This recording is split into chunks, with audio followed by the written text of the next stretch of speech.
ಧರ್ಮಸ್ಥಳದ ಬಗ್ಗೆ ಕಂಪ್ಲೇಂಟ್ ಆಯ್ತು, ಎಲ್ಲ ಆಯ್ತು. ಇದೇ ಸದನದಲ್ಲಿ ಪರಮೇಶ್ವರ್ ಅವರು ಹೇಳಿದ್ರು, ದಿನೇಶ್ ಗುಂಡೂರಾವ್ ಹೇಳಿದ್ರು, ನಮ್ಮ ದಕ್ಷಿಣ ಕನ್ನಡದ ಪೊಲೀಸ್ ಅವರು ಬಹಳ ಸಶಕ್ತರಾಗಿದ್ದಾರೆ, ಯಾವುದೇ SIT ಬೇಡ ಅಂತ ಹೇಳಿದ್ರು.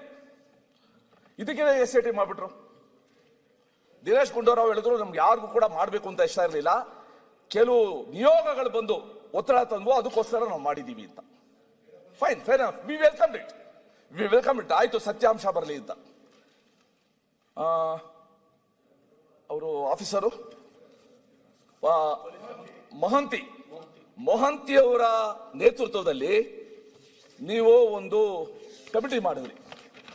ಆ ಕಮಿಟಿನಲ್ಲಿ DGP ಪ್ರಣಬ್ ಮೊಹಂತಿ, ಪೊಲೀಸ್ ಮಹಾನಿರ್ದೇಶಕರು ಆಂತರಿಕ ಭದ್ರತಾ ವಿಭಾಗ SIT ಮುಖ್ಯಸ್ಥ DIG MN ಅನುಚೇತ್, ಪೊಲೀಸ್ ಉಪಮಹಾ ನಿರೀಕ್ಷಕರು DIG ಅವರು ಅದರಿಂದ ಆಚೆ ಬಂದರು. ಸೌಮ್ಯಲತಾ SK IPS ಅಧಿಕಾರಿ, ನಗರ ಸಶಸ್ತ್ರ ಪಡೆ ಕೇಂದ್ರ ಕಚೇರಿ, ಅದರಿಂದ ಅವರು ಆಚೆ ಬಂದರು. SIT ಯಾಕೆ ರಚಿಸಿರುವುದು?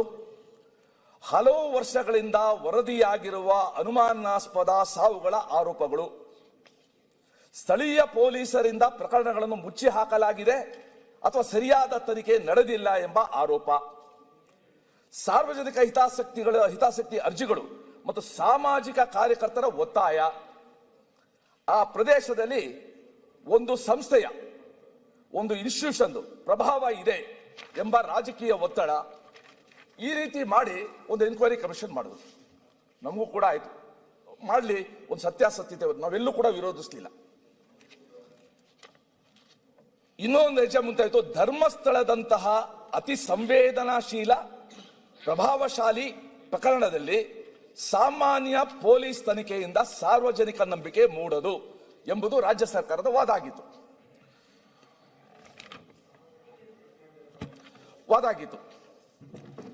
ಈಗ SIT ಏನು ಸ್ಟೇಟಸ್?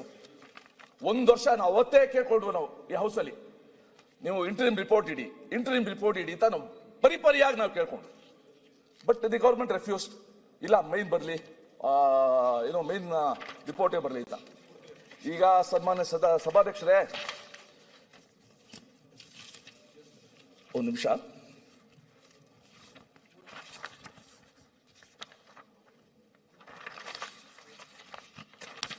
ಈಗ ಧರ್ಮಸ್ಥಳದ ಬಗ್ಗೆ SIT ಆಯಿತು, ಅದು ಯಾರೋ ಮುಸುಕುದಾರಿ ಬುರುಡೆ, ಅದೊಂದು ದೊಡ್ಡ ರಾಮಾಯಣ. ಅದು ಅವ್ರನ್ನೇನೋ ಅರೆಸ್ಟ್ ಮಾಡಿದ್ರು, ಅವ್ರನ್ನ ಬಿಟ್ರು, ಗಡಿಪಾರು ಮಾಡಿದ್ರು, ಬಿಟ್ರು, ಅದೇನೋ ನಡೀತಾ ಇದೆ, ಅವೆಲ್ಲ ಪೇಪರ್ ಓದ್ತಾ ಇದೀವಿ. ಆದ್ರೆ ಸರ್ಕಾರ ರಚಿಸಿದ SIT ರಿಪೋರ್ಟ್ ಏನು, ಯಾಕೆ ಇನ್ನೂ ಕೂಡ ಬಂದಿಲ್ಲ? ಯಾಕಂದ್ರೆ ಇಡೀ ಜನ ಸಮುದಾಯದಲ್ಲೇ ಒಂದು ಶ್ರದ್ಧಾ ಕೇಂದ್ರದ ಬಗ್ಗೆ ಶಂಕೆ ಬರಂಗೆ, ಅಪನಂಬಿಕೆ ಬರಂಗೆ ನಾನು ನೋಡಿದ್ದೀನಿ.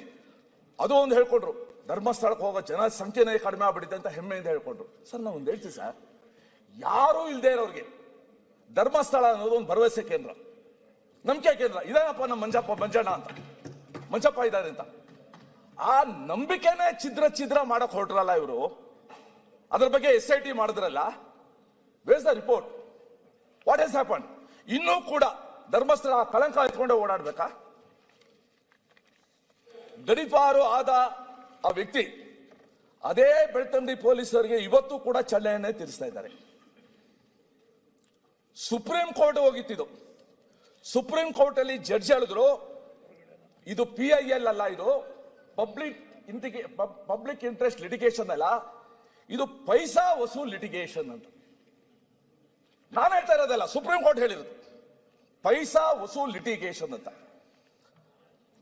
ಅದನ್ನ ಮಾಡುವಾಗ ಕನಿಷ್ಠ ವಿವೇಚನೆ ನೋಡಿಕೊಂಡು, ರಾಜ್ಯದ ಭಾವನೆ ನೋಡಿಕೊಂಡು ಸರ್ಕಾರ ಮುಂದೆ ಹೆಜ್ಜೆ ಇಡಬೇಕಾಗಿತ್ತು. ಅವ್ರು ಮಾಡಲಿಲ್ಲ. ಈಗ ನಿಮ್ಮ ಸಲಹೆ ಏನು? ಅದೇ ಹೇಳ್ತೀನಿ, ರಿಪೋರ್ಟ್ ಹಿಡಿ ಅಂತ. ನೀವು ಸರ್, ನಿಮ್ದು ಸ್ಕೂಟರ್ ಯಾವುದು ಮುಂಚೆ ಓಡಿಸ್ತಾ ಇದ್ದೀವಿ? ಅಲ್ಲ, ಯಾವುದು ಗೇರ್ಲೆಸ್ಸಾ? ಅಲ್ಲ, ನಾವೆಲ್ಲ ಗೇರ್ ಇರೋದು ಸ್ಕೂಟರ್, ಫಸ್ಟ್ ಗೇರು, ಸೆಕೆಂಡ್ ಗೇರು, ಥರ್ಡ್ ಗೇರ್, ಫೋರ್ತ್ ಗೇರ್ ಆಗ್ತಾ ಇದ್ವು. ನೀವು ಗೇರ್ಲೆಸ್ ಅಂತ ಕಾಣ್ತೀವಿ. ಇಲ್ಲ, ಆಗ ನಾವು ಗೇರ್ ಇದ್ದದ್ದೇ, ಮತ್ತೆ ಗೇರ್ಲೆಸ್ ಬಂದದ್ದು. ಓಕೆ. ಸೊ ಈಗ ನಾನು ಹೇಳೋದು, though the High Court has told to continue the investigation, no accused is interrogated or taken into custody till today. All are roaming freely, filing PLs and talking to the social media. Sir, ಇವತ್ತು ನಾನು ಪ್ರಿಯಾಂಕ್ ಖರ್ಗೆ ಅವರು ಇದ್ದಾರೆ, ನನಗೆ IT. Australia has taken A very serious decision. 16 ವರ್ಷದ ಮಕ್ಕಳು ಏನಿದ್ದಾರೆ, 16 ವರ್ಷದವರೆಗೂ ಅವ್ರಿಗೆ ಸೋಷಿಯಲ್ ಮೀಡಿಯಾ ಎಕ್ಸ್ಪೋಜರ್ ಬೇಡ ಅಂತ. ಯಾಕಂದ್ರೆ ಬಹಳ ಅಪಾಯಕಾರಿ. ಇವತ್ತು ನಿನ್ನೆ ನಮ್ದೇನು ರಿಪೋರ್ಟ್ ಲೋಕಸಭೆಯಲ್ಲಿ ಸಬ್ಮಿಟ್ ಮಾಡಿದ್ದಾರೆ, ಅವರು ಕೂಡ ಈ ಸೋಷಿಯಲ್ ಮೀಡಿಯಾದು ಪ್ರೀ ಮೆಚೂರ್ ಎಕ್ಸ್ಪೋಜರ್ ಇಂದ ಇಡೀ ಆ ಮಕ್ಕಳು ನಾವು ಹ್ಯಾಕ್ ಕಳ್ಕೊಳ್ತಾ ಇದ್ದೀವಿ. ಇನ್ಫ್ಯಾಕ್ಟ್ ವಯಸ್ಸಿಗೆ ಬರಕ್ಕಿಂತ ಮುಂಚೆನೆ ಪೋರ್ನ್ಗೆ ಇಂಟ್ರೊಡ್ಯೂಸ್ ಆಗ್ತಾ ಇದ್ದಾರೆ ಅವರು. ಇದು ಬಹಳ ಗಂಭೀರವಾದ ವಿಚಾರ. ಅದಕ್ಕೋಸ್ಕರ ಈ ಸೋಷಿಯಲ್ ಮೀಡಿಯಾ ಬಗ್ಗೆ ನಮ್ಮ ರಾಜ್ಯದಲ್ಲೂ ಕೂಡ ಗೋವಾದಲ್ಲಿ ಟೇಕನ್ ಎ ಡಿಸಿಷನ್. ಒಂದು ಯಾವ್ದಾದ್ರು ಒಂದು ವಯಸ್ಸು ಒಳಗಡೆ ನಾವೇನಾದ್ರೂ ಕೂಡ ಕಂಟ್ರೋಲು ನಿಯಂತ್ರಣ ಮಾಡೋಕ್ಕಾಗೋದಿಲ್ಲ. We should take some measure. ಇಲ್ಲೇ ಇದ್ರೆ ನಮ್ಮ ಶಾಲೆಗಳ ಪರಿಸ್ಥಿತಿ, ಮನೆಯಲ್ಲಿ ಆ ಕುಟುಂಬದ ಪರಿಸ್ಥಿತಿ ಏನಾಗುತ್ತೋ ನನಗೆ ಗೊತ್ತಿಲ್ಲ. ಸೊ ಈ ದೃಷ್ಟಿಯಿಂದ ಇವತ್ತು ಅವರು ಸೋಷಿಯಲ್ ಮೀಡಿಯಾ ಮುಖಾಂತರ ಕ್ಯಾಂಪೇನ್ ಮುಂದುವರಿಸಿದ್ದಾರೆ. Sir, if I may sir, ಸಾಹೇಬ್ ಹೇಳ್ತಾ ಇರೋದು ಬಹಳ ಗಂಭೀರವಾದ ವಿಚಾರ. Finland also has taken an action. Sir, UK is mulling. ಆಸ್ಟ್ರೇಲಿಯಾದ ಈಗ 2 ತಿಂಗಳಾಗಿದೆ ಅದು ಬ್ಯಾನ್ ಬಂದ್ಬಿಟ್ಟು. ನಾವು ಕೂಡ ಇಲ್ಲಿ ರಾಜ್ಯದಲ್ಲಿ responsible use of artificial intelligence and social media ಏನ್ ಮಾಡಬೇಕು ಅಂತ ಒಂದು ಸಮಾಲೋಚನೆ ಮಾಡ್ತಾ ಇದೀವಿ ಸರ್. ಅಂಡ್ ನಮ್ಮ ಇಲಾಖೆಯಿಂದ ಮೆಟಾ ಅವ್ರ ಜೊತೆ sir we are digital detox program ಕೂಡ ನಾವು ಮಾಡ್ತಾ ಇದೀವಿ. Close to around 300,000 children, more than 3 lakh children and 1 lakh teachers jothe. Important idu sir, so I just thought you should know about it. Thank you. Sir, ಅದಕ್ಕೆ ಇದನ್ನ ನಾವು ಪಕ್ಷಾತೀತವಾಗಿ ಕೆಲವು ಸಂಗತಿಗಳನ್ನ ಮಾಡಬೇಕಾಗುತ್ತೆ. ಅನ್ಫಾರ್ಚುನೇಟ್ ಏನಾಗ್ತಿದೆ ಸಭಾಧ್ಯಕ್ಷರೇ, ನಮ್ಮ ಸದನದಲ್ಲಿ ನೀವು ಕರೀತೀರಾ ವರ್ಷಕ್ಕೆ 30, 35, 40 ದಿವಸ ನಾವು ಒಂದಷ್ಟು ಅಲಿಗೇಷನ್ಸ್ ತರ್ತೀವಿ, ಅವರು ಕೌಂಟರು. ಇದೆಲ್ಲ ಆಗ್ತಾ ಆಗ್ತಾ ಜನಸಾಮಾನ್ಯರಿಗೆ ಸಮಾಜಕ್ಕೆ ಸಂಬಂಧಪಟ್ಟ ವಿಚಾರಗಳು ಯಾವುದು ಚರ್ಚೆನೇ ಆಗ್ತಾ ಇಲ್ಲ.